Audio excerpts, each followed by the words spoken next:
আইনশৃঙ্খলা বাহিনীর সদস্যরা এখানে মোতায়েন রয়েছেন, লাঠিসোঁটা এবং তারা দেশীয় বিভিন্ন ধরনের জিনিস নিয়ে এখানে অবস্থান করছেন এবং তারা যেটি বলছেন যে আজকে মূলত এই এলাকায় যেই ঘটনাটি ঘটেছে ছাত্রদলের নেতাকর্মীদের সঙ্গে ছাত্র শিবিরের যে নেতাকর্মীরা রয়েছেন তাদের ঢাকা কলেজের ছাত্রদলের সঙ্গে মূলত সংঘর্ষের সূত্রপাত হয় এবং সেই সংঘর্ষের জের ধরেই এখন কিন্তু এই পুরো এলাকায় এ ধরনের উত্তেজনা বিরাজ করছে এবং আপনারা দেখতে পাচ্ছেন যে ছাত্রদলের নেতাকর্মীরা এই মুহূর্তে লাঠিসোঁটা নিয়ে এখানে অবস্থান করছেন এবং ঠিক পাশেই আমরা দেখেছি যে ছাত্র শিবিরের যে নেতাকর্মীরা রয়েছেন তারা অবস্থান করছিলেন এবং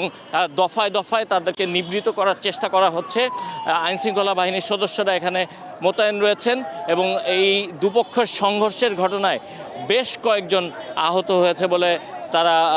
দাবি করছেন এবং মূলত ছাত্র শিবিরের পক্ষ থেকে যেটি দাবি করা হয়েছে আজকে জুলাইকে কেন্দ্র করে ঢাকা কলেজে একটি অনুষ্ঠান হওয়ার কথা ছিল, সেই অনুষ্ঠানের ব্যানার ফেস্টুন লাগানোর জন্য ছাত্র শিবিরের নেতাকর্মীরা কাজ করছিলেন এবং সে সময় তাদের উপরে আসলে অতর্কিত হামলা চালানো হয়েছে এবং সেই হামলার ঘটনাকে কেন্দ্র করেই মূলত এই মারামারির সূত্রপাত ঘটেছে এবং তারপর থেকেই মূলত আসলে পুরো এলাকায় উত্তেজনা শুরু হয় এবং উত্তেজনা বিরাজ করছে এবং তারপর থেকে তারা দলীয় নেতাকর্মীরা যারা রয়েছেন অর্থাৎ সরকার দলীয় যেই অঙ্গ সংগঠনের নেতাকর্মীরা রয়েছেন তারা এখানে অবস্থান শুরু করেন এবং তারপর থেকে আসলে তাদের এই অবস্থান